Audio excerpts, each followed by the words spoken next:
Bueno, ahora sí lo tenemos en línea a Carlos García Coni. ¿Qué tal? Buenos días. Hola, ¿qué tal? Un gustazo saludar a toda la gente de La Regueira. ¿Cómo están ustedes? Muy bien. Acá Manuel te saluda. Lo tenemos a Rubén también. Hola, buen día, Carlos. Un gusto poder hablar con vos, entrevistarte. Un abrazo acá del sudeste bonaerense para que la gente se ubique. Carlos está en el medio de la Tierra Colorada y la yerba mate, allá en la ciudad de Posadas, en Misiones. Buenos días para vos, Carlos. Querido Rubén, qué gusto saludarte. Así es, desde la bendita Tierra Colorada, aquí estamos con un día brillante, espectacular, y con la alegría y satisfacción de poder escucharte en este micro por Radio Libertad. Bueno, estos son gustitos personales que uno se da, ¿no? De poder hablar con los amigos al aire y que la gente los conozca. Carlos nació en el barrio porteño de Caballito, de muy chiquito se fue para Misiones, donde nació su amor y pasión por el periodismo. Y allí tiene realizadas más de 7.000 entrevistas que atesora en esos 7.000 cassettes que tiene por ahí guardados, en los cuales hay entrevistas a Fangio, a Froilán González, a Miguel Guerra, a Guillermo Vilas, a Reutemann, a Carlos Monzón, a Roberto de Vicenzo. Cuántas historias, ¿no? Beckenbauer. Así que, Carlos, a mí me gustaría que le cuentes a la gente cómo es tu relación con el periodismo, cómo arrancó esta vida de Caballito que termina en el medio de la Tierra Colorada, allá en Concepción de la Sierra, y cómo arranca esto del periodismo. Así es, Rubén, histórica y benemérita Concepción de la Sierra, que el domingo pasado, el 8 de diciembre, cumplió 400 años, fundada por San Roque González de Santa Cruz. Fue la segunda reducción de los guaraníes con los jesuitas, después de haber fundado Nuestra Señora de la Anunciación de Itapúa en lo que hoy es Posadas, en marzo de 1615. Esa reducción después pasó al otro lado del Paraná, es hoy Encarnación, la ciudad paraguaya que está enfrente a Posadas, y quedó la de Concepción, que después, con los avatares de la vida, con toda la historia de los jesuitas, la expulsión en 1767, pasó a ser parte del territorio correntino.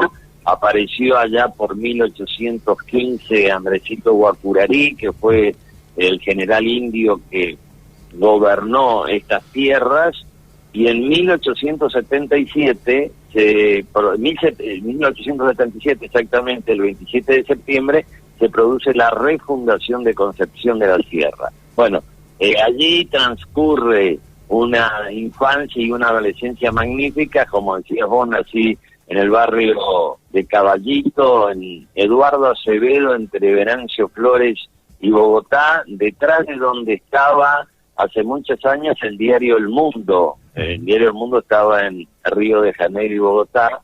Mi padre, médico de gendarmería, fue destinado al Escuadrón 8 Alto Uruguay, que fue el primero que se crea en la provincia de Misiones, en 1839, ahora el 28 de noviembre cumplió 80 años, y por eso llegamos a esta bendita Tierra Colorada, de la que me siento hijo, no te diría directo, sino que una satisfacción enorme.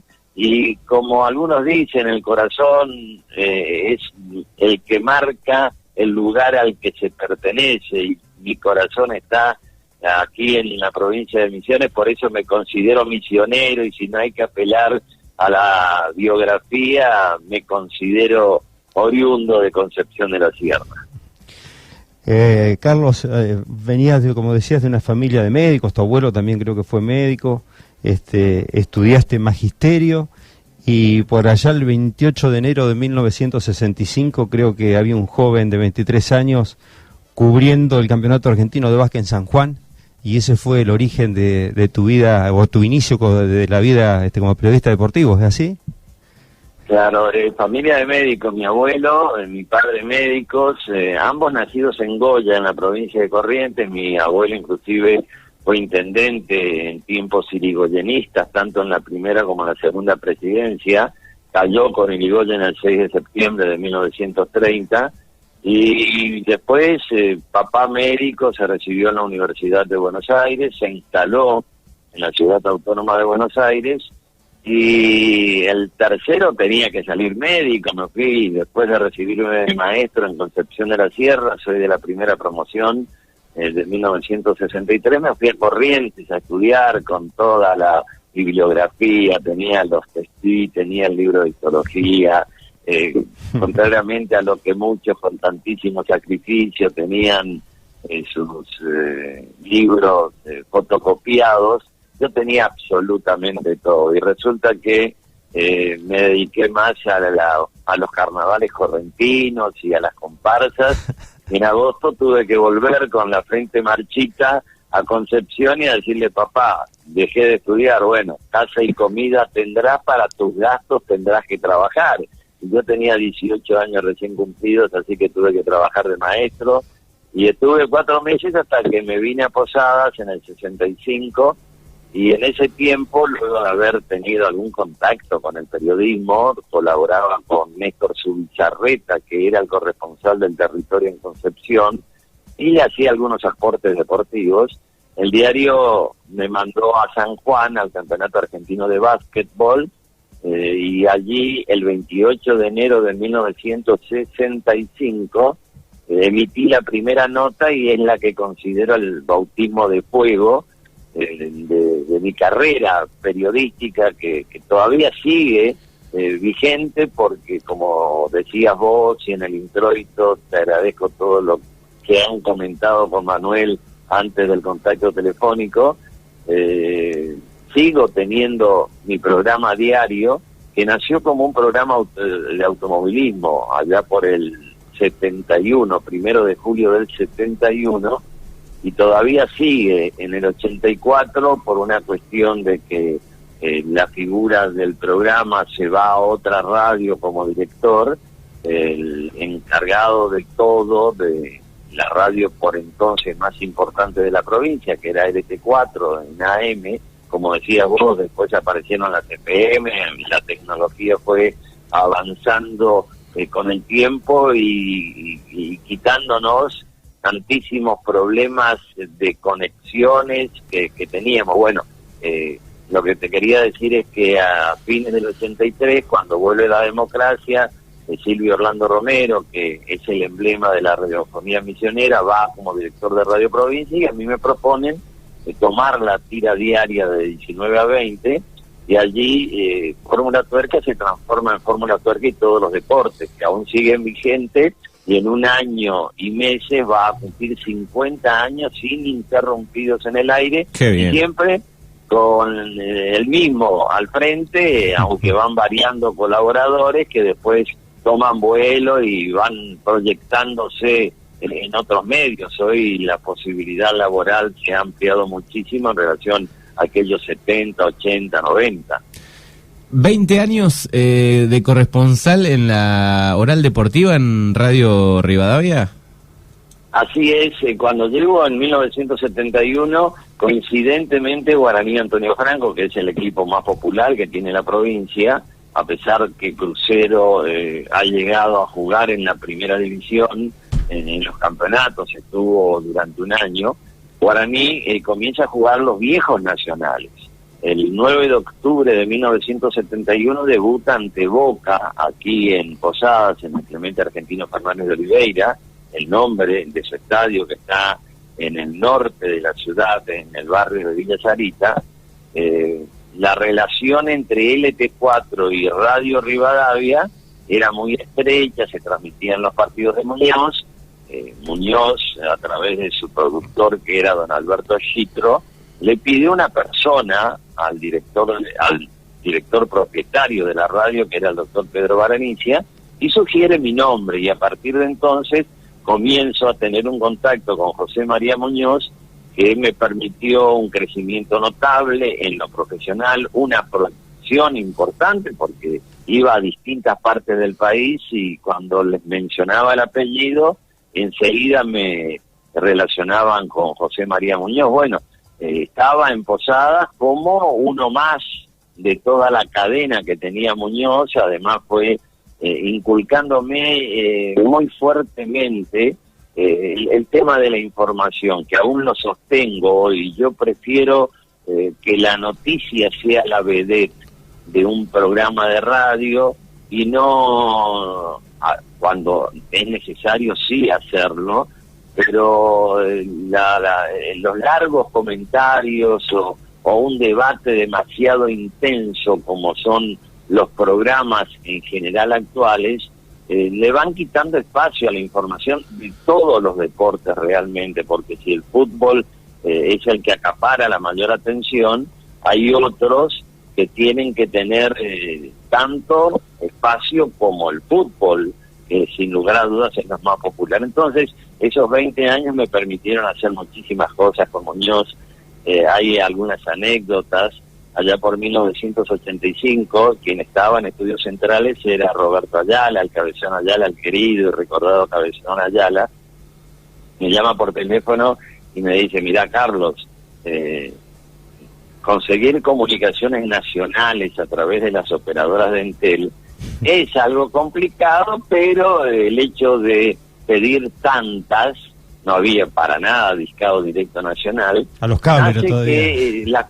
Claro, hace que las consigamos un poco más rápido, pero para hacerlas internacionalmente es más complicado. Entonces, vos que tenés la recepción del SNT, que es el Sistema Nacional de Televisión de Paraguay, necesitamos que nos cubras. El otro grupo se estaban jugando a las eliminatorias para México 86, el otro grupo estaba conformado por Bolivia, Paraguay y Brasil. Entonces, en el living de mi casa tenía 2 televisores. En uno veía los partidos de Argentina y en el otro la emisión del SNT que venía a Encarnación y que se veía acá como un canal local. Y Muñoz, cuando me daba el adelante, yo estaba ubicado en el Hernando Siles de La Paz, en el Tahuichi Aguilera de Santa Cruz de la Sierra, en el Defensor del Chaco, en el Maracaná o en el Morumbí. Esa era la conexión. Adelante García Coni en el Defensor del Chaco, y yo salía ahí con la información de Paraguay y Brasil, por ejemplo, ¿no? Y es lo que hoy se está utilizando, porque es muy difícil que vaya gente a cubrir distintos partidos en el mundo. Claro, hoy lo vemos inclusive en Sudamérica. Hoy los relatores y los comentaristas están en el estudio de la radio viendo el partido por televisión. Lo vemos en la mayoría de los partidos de, no sé, que transmite Fox, por ejemplo, casi nunca están en la cancha. Correcto. Así es, y bueno, eso fue un adelantado, sin lugar a dudas, Muñoz, con Enrique Macaya Márquez, que es uno de los espejos en los que uno se mira, no solamente por su calidad profesional, sino por su calidad humana. Enrique es por sobre la imagen del periodista a nivel mundial de mayor asistencia a campeonatos del mundo, es por sobre todas las cosas una bellísima persona, así que tengo una identificación y admiración muy particular por Enrique. Carlos, ahí leí que en Misiones, cuando se habla de escuela de periodismo, se habla de Carlos García Coni, y en realidad hoy hay muchos periodistas formados dentro de las aulas, porque existen las facultades, existen las carreras terciarias, pero vos más de una vez has dicho que sos un periodista ciruela. ¿Cómo es esto? Sí, absolutamente empírico lo mío, ¿no? La escuela de la vida me ha ido modelando, forjándome, quitándome vicios, corrigiéndome y enriqueciéndome a diario, ¿no? Como pretendo hacerlo hasta el último día de mi vida. Y tengo la dicha, la felicidad de que mi nieto mayor, Matías, que ha cumplido 26 años, es licenciado en comunicación social, es decir, él ha ido a la universidad, ha hecho la carrera y está conmigo desde hace muchos años en lo profesional. En lo personal está desde el mismo momento en que lo llevé desde la sala de partos al Moisés, es decir, hay una relación a pesar de los casi 50 años de diferencia muy, muy fuerte con Matías, y es mi compañerito de la vida, ¿no? Hace poco, a principios de noviembre, porque le había prometido, hemos hecho un viaje a Ushuaia y al Calafate, donde la hemos pasado de maravilla, y hace 3 años anduvimos por Italia y España también disfrutando entre los dos de paseos fenomenales, pero en lo profesional es quien aporta lo adquirido en los claustros. Él ha ido acompañando a lo teórico, lo práctico, y ha tenido la posibilidad de hacer radio y televisión casi paralelamente a como iba estudiando. Entonces, cuando defiende su tesis, lo hace con la capacidad de un experto ya frente a cámaras y ante el micrófono, cosa que a veces se le complica a algunos chicos porque no tienen esa posibilidad de trabajar paralelamente acompañando a los estudios. Claro, qué mejor. Entrevistaste a los 5 máximos deportistas argentinos, entre ellos Maradona, Fangio, Guillermo Vilas, Carlos Monzón, Roberto de Vicenzo. ¿Cuál de todos esos, o alguna anécdota que recuerdes, no sé, con Maradona, se me vino Fangio? Te cuento rápidamente cómo fueron los 5. Guillermo Vilas nos había visitado su profesor de náutico de Mar del Plata, estaba dictando clínicas en Posadas, y coordinamos para don Felipe Lo Cícero, que en definitiva era peluquero y después fue quien le enseñó los primeros palotes en el tenis a Guillermo Vilas. Viene a Posadas y coordinamos una charla. Él estaba en Boston, fue en 1974, un año fenomenal. Después vino el 77, que lo superó y donde estuvo acariciando al número 1. Situación que todavía sigue debatiéndose si llegó a ser o no el número 1, firme número 2 del mundo en aquel entonces. Uh-huh. Fue una entrevista radial. Después pasaron muchos años y le hice llegar el compact con la grabación de aquella nota, y Guillermo tuvo la gentileza de llamarme a mi celular para agradecerme esa nota, cosa que me llenó de alegría. Lo de Juan Manuel Fangio fue el 24 de junio de 1979, es decir, el día que él cumplía 68 años y se inauguraba en Resistencia el circuito del Nordeste. Vinieron Fangio, José Forlán González, Miguel Ángel Guerra, y cuando llega al aeropuerto de Resistencia lo voy, lo entrevisto, y muy gentilmente me concede esa charla en la que dice que lo estaban esperando embarcarse toda su gente para celebrar el cumpleaños y él se había venido a Resistencia. Con Roberto de Vicenzo solía venir al Tacurú Social Club, que es el club de golf de la provincia de Misiones más importante. Los hay en otras partes, pero el de Posadas tiene muchísima historia, y fue una charla magnífica, muy abierta, recorriendo toda su historia.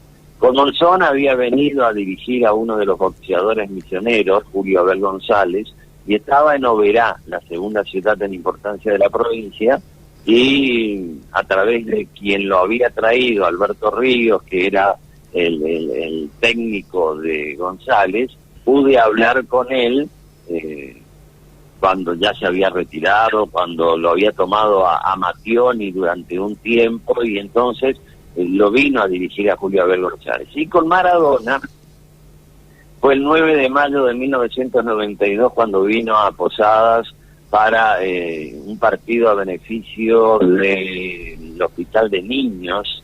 Se necesitaba un tomógrafo y él vino a aportar su presencia. Por entonces él estaba retirado del fútbol, y a través de Enrique Moltoni, quizá lo recuerden cuando estaba en 9 Diario, Enrique, a quien conocí cuando estaba en Vértigo, el programa de Alberto Hugo Cando en automovilismo, era casi su portavoz de prensa. Cuando termina el partido le dice: Diego, atendelo a Carlos, que es mi amigo, y entonces pude ingresar, el único periodista, por la mano que me da Enrique, al vestuario de Guaraní, y ahí hago una charla donde él inclusive me dice: al fútbol no vuelvo más, ya estoy saturado, he tenido que pelear por muchas cosas, y eso fue en el 92. Volvió al año siguiente y jugó inclusive el Mundial del 94, y después siguió jugando y jugó en Newell's. ¿Tenés como Como un archivo de computadora, tenés, digo, como un archivo de computadora con las fechas, con todo en la cabeza, increíble. Quedan grabadas quizá porque me gustaba tanto y lo he tomado con tanta pasión que la sigo teniendo, a pesar de que han pasado casi 55 años. El 28 de enero del año que viene se van a cumplir 55 años, pero como me gusta tanto, por ahí salen las fechas, pero es producto de la repetición nada más. Bueno. Carlos, ¿cuál sería, en tus recuerdos, la mejor entrevista que hiciste? ¿Qué fue por qué la recordás, digamos, con quién fue y cómo fue?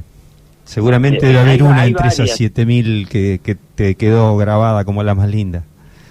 Hay varias, pero una de ellas es con José Fabián González en septiembre, 14 de septiembre de 1980, se inauguró en Posadas el circuito, cerrado por entonces, en el 93 se pavimentó y es donde hoy se corre turismo carretera, turismo nacional, el turismo en pista, en fin, han pasado prácticamente todas las categorías, en su momento también el TC2000, el Club Argentino de Pilotos, la Copa de las Naciones.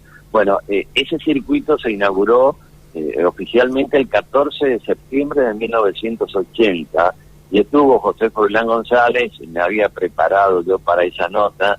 Perdóname, contale a la gente de los más jóvenes quién es Froilán González, porque seguramente los chicos... Claro, eso era lo que te iba a decir y te voy a contar. José Froilán González era un tipo bonachón.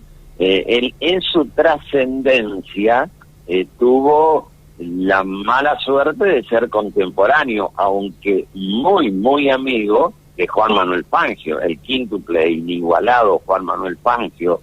Entonces fueron juntos a correr a Europa, y en el 51 José Froilán González con la Ferrari le quitó el invicto a las Alpetas, a las Alfa Romeo 158, auto en el que corría Juan Manuel Fangio. Eso fue en Silverstone, y desde entonces pasó a ser un niño mimado de don Enzo Ferrari, a tal punto que las puertas en la fábrica de Maranello estaban abiertas permanentemente. Y él después, en el 54, fue subcampeón mundial detrás de Fangio, y ser el único argentino que ganó las 24 horas de Le Mans con Maurice Trintignant, con una Ferrari 4,5 litros, lo que adobó más esa muy fuerte relación con Enzo Ferrari. Después tuvo un accidente, se fue retirando.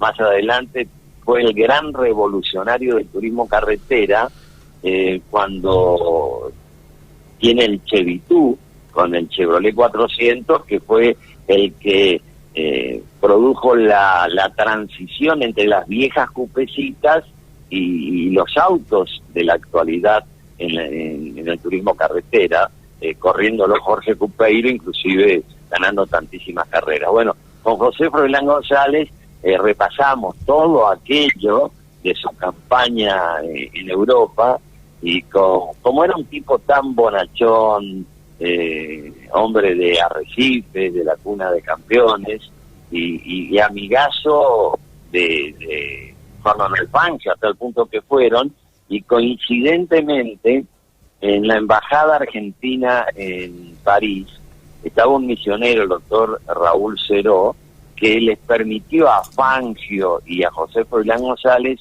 vivir en los altillos de la embajada, porque iban muy escasos de dinero y no tenían posibilidades de pagar hotel. Por eso la nota con José Froilán González, por una cuestión de tiempo, ¿no?, de posibilidad de charlar, cosa que no ocurrió con los otros, salvo con De Vicenzo, que sí, esa fue una nota larga, tranquila.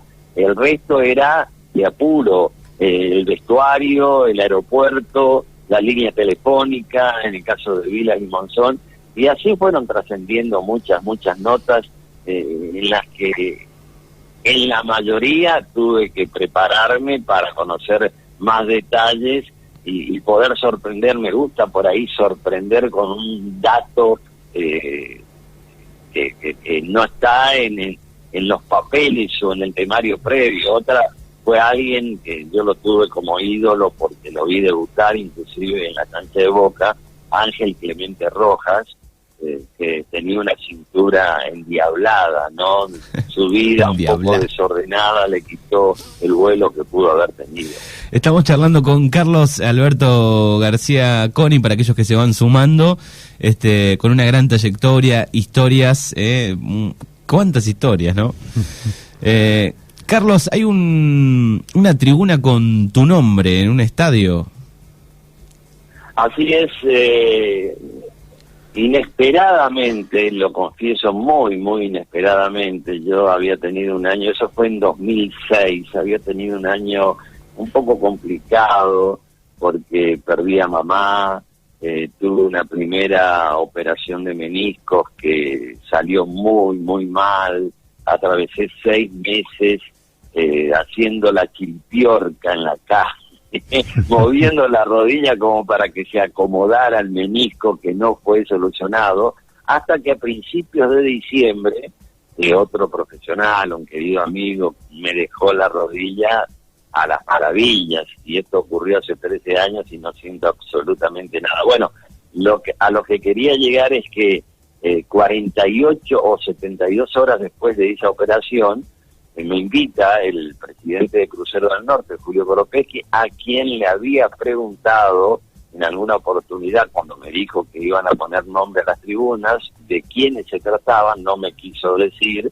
me dijo personas ligadas al deporte. Voy con mi señora, para muestra vale un botón, les contaba lo que significa Matías para mí. Bueno, si hubiera sabido la trascendencia del acto, yo lo hubiera llevado a Matías, pero no sabía que eso iba a ocurrir, y fui con Susana, con mi señora, con quien a propósito, hoy estamos cumpliendo 53 años de casados. Bueno, fui, y después de ese año emocionalmente muy fuerte, se van corriendo las lonas de camiones, porque el nombre es medio largo, ¿no? Y cuando fueron letra a letra, hasta que apareció mi nombre, yo se me produjo una emoción notable, me empezaron a temblar las piernas y a caer las lágrimas. Bueno, hasta que me repuse, que no fue en forma inmediata, y tuvo la gentileza de colocarle el nombre a la tribuna, y ahí está, en la tribuna popular de Crucero del Norte, que tiene un complejo muy lindo en Santa Inés, en el municipio de Garupá. Eso está a unos 20 kilómetros aproximadamente del centro de Posadas. Al principio no le cayó bien a algunos hinchas de otros clubes, no tuve absolutamente nada que ver, ni en el pedido, ni en decirle que no, porque yo estaba impuesto, no, pero después te quería preguntar, se solucionó y quedó eso ahí, el detalle de que está impuesto el nombre a la tribuna popular del estadio Andrés Guacurarí. Y aquí volvemos a caer en aquel general indio, hijo político de José Gervasio de Artigas, porque él en definitiva firmaba como Andrés Guacurarí Artigas, que fue gobernador de las misiones guaraníes entre 1815 y 1819, en que lo apresan, lo llevan a Brasil, y después no se supo más nada, cómo ni dónde murió, ni se recuperaron. Carlos, te quería preguntar, recién nombrabas a tu mujer, qué pilar importante en una carrera un poco del periodista deportivo, ¿no?, que acompañe a la familia, porque seguramente en momentos importantes de la vida personal no estabas porque tenías que ir a transmitir el rally, un partido, ¿no? Casi nunca, los fines de semana. Te puedo confesar que Susana y mis 2 hijas, las nenas, les sigo diciendo, a pesar de la edad que tienen, María Susana y María Alejandra, no lo tenían al esposo ni al padre generalmente los fines de semana, porque en definitiva la actividad del periodista deportivo se focaliza en esos 2 días, ¿no? Los partidos de fútbol, las carreras, los viajes, en fin, tantísimas cosas. Bueno, hoy ya se ha hecho mucho más tranquila, pero al principio hubo que tener privaciones y sostener toda esta vocación que para mí fue fundamental y que me ha dado tantísimas alegrías, porque debo confesarte que las negativas han sido muy, muy escasas y no solamente en lo deportivo, porque después vi la ampliación y esto hace más de 2 décadas, 25 años, con programas de interés general, tanto en radio como en televisión, pero el rótulo deportivo lo sigo teniendo y lo seguiré teniendo, ¿no? Me considero periodista deportivo y he complementado con algunas otras cosas la información general, con algunos tiempos de búsqueda de personas. Se me ocurrió en determinado momento tratar de reencontrar personas y fueron alrededor de 400 con medios muy primitivos y escasos, pero con una pasión como la que mostraba en hacer el periodismo deportivo. Así que la familia tiene un valor notable y la continuidad con el Mati, por ejemplo, que haya abrazado la misma carrera, para mí es un orgullo, ¿no? Es la herencia, es sangre de mi sangre la que le va a dar continuidad a todo esto. Carlos, te hago una última pregunta. Vos que recorriste Argentina, Sudamérica, andado por Europa detrás del deporte, si tendrías que sugerirle a alguien que nunca fue a un evento deportivo, ¿cuáles son los 2 o 3 mejores eventos deportivos que vos te tocó vivir? ¿Cuál es el lugar donde hay que ir para ver lo que es sentir el deporte y la pasión de la gente? Bueno, coincido con la mayoría de los que generan y los que hacen estadísticas de la información. El espectáculo deportivo, por sobre todas las cosas, es ver un Boca River, fundamentalmente en la cancha de Boca, porque quizá el entorno sea diferente. Lo segundo es el Gran Premio de Mónaco de Fórmula 1. Y en 1981 pude estar en 45 días en los dos. El 10 de abril de 1981, algunos, o quizá muchos recordarán, el Boca 3, River 0, 2 goles de Miguel Ángel Brindisi y el restante de Diego Armando Maradona en una noche de viernes lluviosa. Nos mojamos con algunos amigos íntegros, porque a los 2 días se corrió el Gran Premio de Fórmula 1, en la que la carrera en la que Reutemann festejó su cumpleaños, 12 de abril, él es del 12 de abril de 1942, en el 81 corriendo con el Williams, fue segundo detrás de Nelson Piquet, y así terminaron en definitiva en el campeonato aquel 17 de octubre del 81 en el parquímetro del Caesars Palace, cuando Frank Williams le pasó factura de su desobediencia en el Jacarepaguá de Río de Janeiro, cuando le marcó que tenía que cederle la punta en esa jornada lluviosa a Alan Jones, y el Lole se hizo el distraído, como que no vio el cartel, y apareció el pase de factura, lo que le impidió ser el campeón. Más adelante, unos cuantos años más adelante, el mismo Nelson Piquet, aquí en Posadas, había venido a ver una carrera de Fórmula 3, me dijo, en el 80 debía haber sido campeón yo, y Alan Jones me tiró afuera. Y en el 81 el campeón tuvo que haber sido el Lole y yo le gané por 1 punto. Bueno, Boca River, el Gran Premio de Mónaco, y bueno, y el tercero, de acuerdo a los gustos, he tenido la posibilidad de ver algunas carreras de Fórmula 1 en el país, en Brasil, en América del Norte, en Europa, ver algunos partidos de fútbol importantes, verlo a Messi con el Barcelona, así que hay tantísima actividad, aunque uno hoy prefiere quedarse en el living cómodamente sentado y viéndolo por televisión. Tiene el mundo en sus manos con la tecnología, que ha sido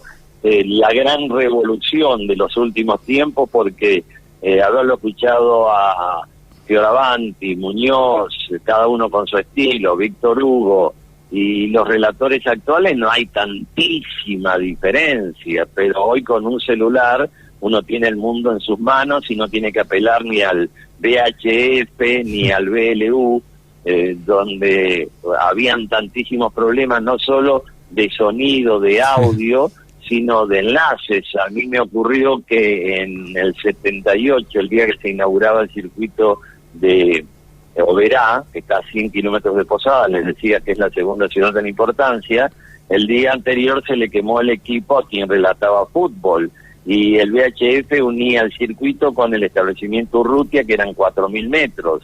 No había forma de arreglarlo y yo tenía que transmitir la carrera. Bueno, tuvimos que tirar con el técnico desde las 6:30 de la mañana 4.000 metros de cable. No.